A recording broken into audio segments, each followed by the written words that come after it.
Hello, Happy New Year. It's me again.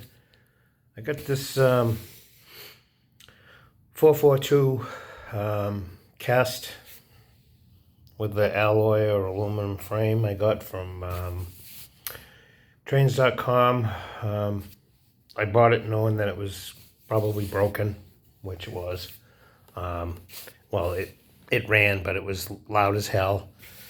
Wobbled an awful lot. It was unbearable. The noise was unbearable. So I've been messing around with it. When I took it apart, the frame right above the rear driving wheel right here split right in half, probably from zinc pest or whatever. I grinded it down, scored it all the way around, and I bonded it back together, and it actually worked. So, plus the bottom plate that holds the drivers in help hold it together. So anyway, I recorded a video that I haven't posted yet. I'll probably post it before this one and then post this video. But this train was made in Japan.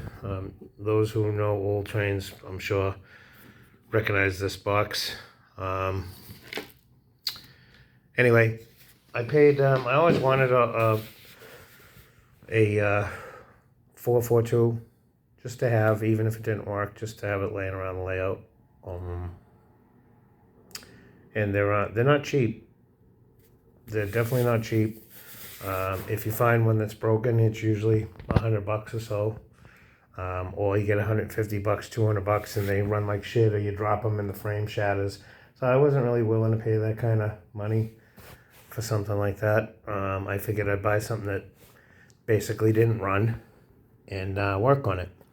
So this thing would wobble so much that in the turns it would derail. It turns out that the channel where the axles sit, from age or from whatever, was very sloppy. Had a piece of copper, almost like a barren, bent like a U on one side. The other side was missing the original pieces. So I made my own and put them in there, and that worked all right. But it was still too sloppy, so I revisited that, made my own again to tighten the axle up so it doesn't wobble from side to side. And got it to run pretty good. I mean, it's a lot quieter. The first video in reverse, it was really bad. Driving forward isn't bad. It used to be, you couldn't even tolerate it. It was so bad. But this one here is, I put that light in it. We'll get that in a minute. So it's pretty quiet, considering.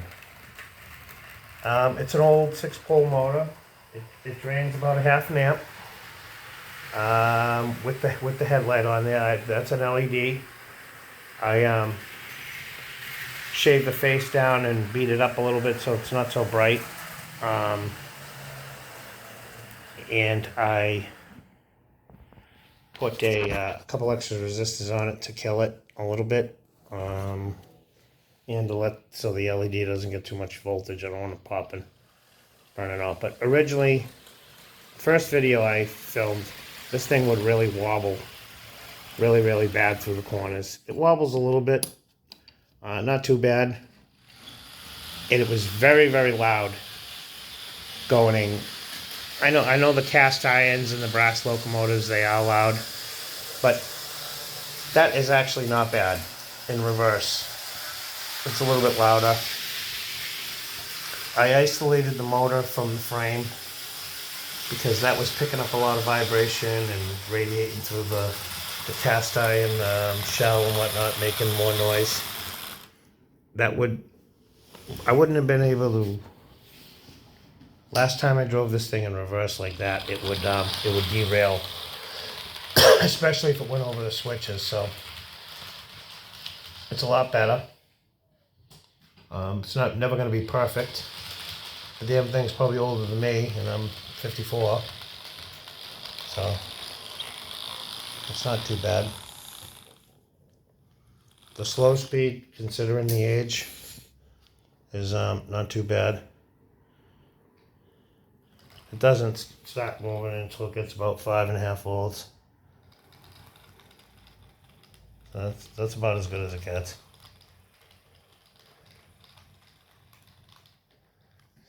Anyway, so that's that. I will show you here what happened with this thing. So what happened with this was right below here where the axle sits, it snapped. Inferior metal, alloy, aluminum, whatever it is, maybe zinc dust, I don't know. Very weak. So I grinded it down on the sides, and on the back side where the gear sits, there was plenty of room. I grinded it down, took the paint off, scored up the aluminum. I crazy glued it together with the liquid crazy glue, not the gel. Waited for it to dry. Loaded it up with crazy glue and baking soda. I did that 3 or 4 times, and then I sanded down the excess that I didn't need. And that was that. As far as the slop that this thing had, was these wheels here were really, like, it had so much slop that the rod would actually touch the edge of the rim. I mean, that's how much slop these things were. It was just wobbling every which way but loose. It was horrible. So I managed to quiet that down a little bit and get it to run better. I also, while I was in there, managed to solder a wire to the axle and to the rim. That's an isolated rim, to make it so it picked up power. I don't know why they would bother having that spring on there and not having them pick up power. I couldn't tell you why they would do that, but they did. So anyway, I did that. I didn't bother doing the front. I figured 3 wheels, it's got pretty good pickup, not too bad. So we'll put it back on the track here, and we'll run a lap or 2. Oh, I added a LED in there. Right there in the front. I kind of beat it up so it doesn't look all shiny and whatnot. And we'll throw it back on the track and we'll test it. Alright, so we're back on the track here. And which way direction are we going? So the light's on. Let me just hook the cars up. So the LED will come on. Obviously it's going to come on before the train starts moving. But not too bad. It still wobbles a little bit.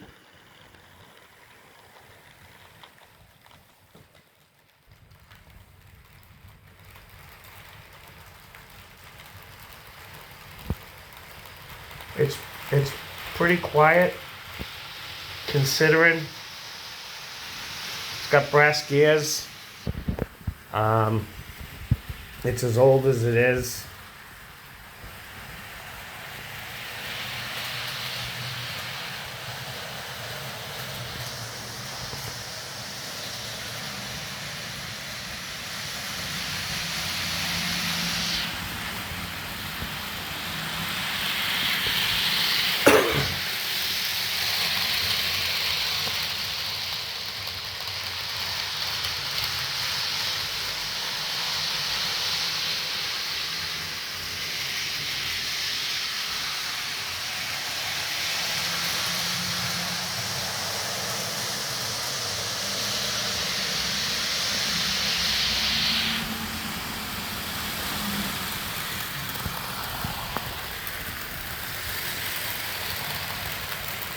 I'm not a big fan of, brass and cast iron locomotives.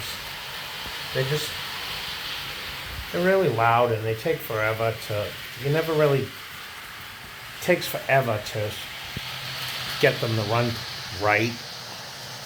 I mean, they're great to have and, to show off, but if you want something that,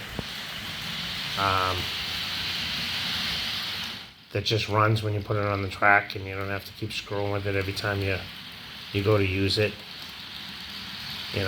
and it's not going to wake up your family at 2 in the morning because it makes so much noise. I get it. I get, why people want them, but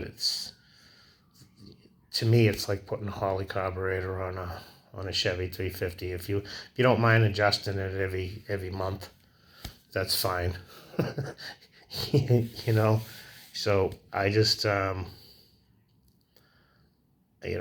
wanted something old just to have. I guess it was worth the grief that I had to go through just to get it to run. It took me a couple days. I worked on it all day long today, New Year's, just to get it to run as good as it does. So anyway, leave a comment. Let me know what you think. I might do a little detail with the paint and put some white striping on it, but I might just leave it alone. Who knows? Anyway, have a great New Year, and thank you for watching.